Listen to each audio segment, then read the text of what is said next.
Teman-teman pernah nggak sih sekedar iseng aja nih ya kepikiran, gimana ya caranya Nabi Nuh bawa dinosaurus ke dalam kapalnya?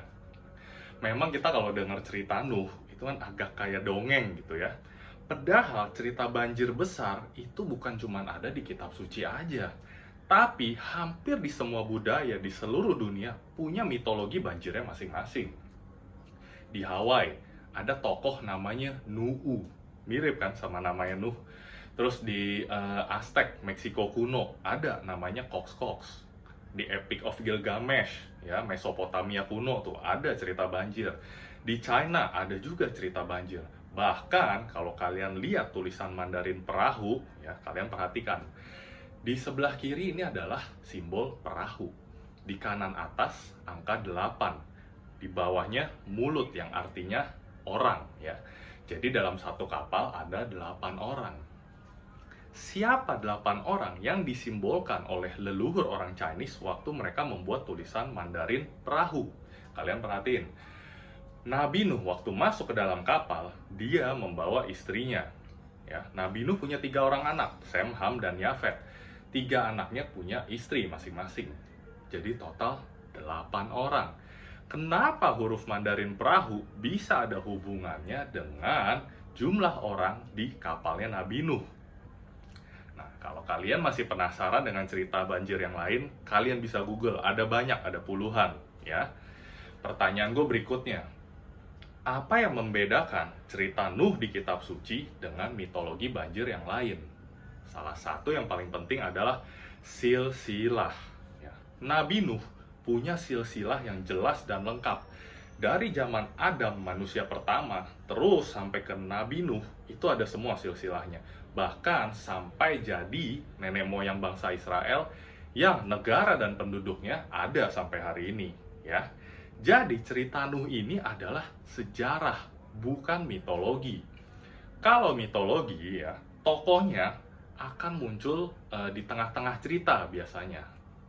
Contoh, di video sebelumnya kan gue ada bilang kalau bangsa China, leluhur bangsa China berasal dari salah satu garis keturunan Nuh, ya, yang artinya orang China, dan tulisan Mandarin kan baru ada setelah banjir Nuh, yaitu kurang lebih 4.000 tahun yang lalu.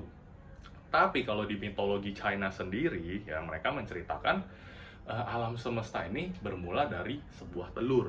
Ya, telur ini kemudian menetas atau lahir jadi raksasa yang namanya Panku. Nah, Panku inilah yang membuat langit dan bumi. Jadi dia yang merentangkan, semakin dia besar, kaki yang nginjek bumi, tangannya mendorong langit jadi semakin jauh. Lalu Pankunya mati, tubuhnya ini yang membentuk alam semesta ya. Matanya sebelah jadi matahari, mata yang sebelah jadi bulan, dan seterusnya lah. Pertanyaan gue, dari mana telur ini berasal? Kok tiba-tiba bisa ada telur di tengah-tengah cerita, ya kan? Nah, kita lanjut. Apa kaitannya puluhan mitologi banjir yang lain dengan ceritanya Nuh? Ya. Keluarga Nuh yang selamat pasti akan meneruskan cerita banjir ini turun-temurun ke anak cucunya. Dan 200 tahun setelahnya kan terjadi peristiwa Menara Babel. Dari situ bangsa-bangsa kan terpecah ke seluruh dunia sesuai bahasanya masing-masing.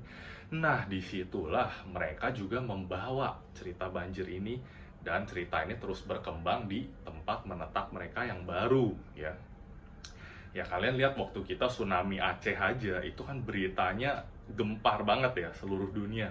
Apalagi ini banjir Nuh, banjirnya aja seluruh dunia sampai ke gunung-gunung itu tingginya, ya.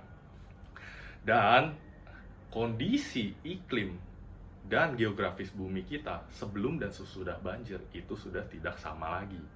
Cuman masalahnya, cuman keluarga Nuh yang pernah melihat langsung kondisi bumi kita sebelum dan sesudah banjir, gitu ya. Nah, baru dari sinilah nyambung ke dinosaurus yang akan gue ceritakan di video gue berikutnya nanti, ya. See you on my next video.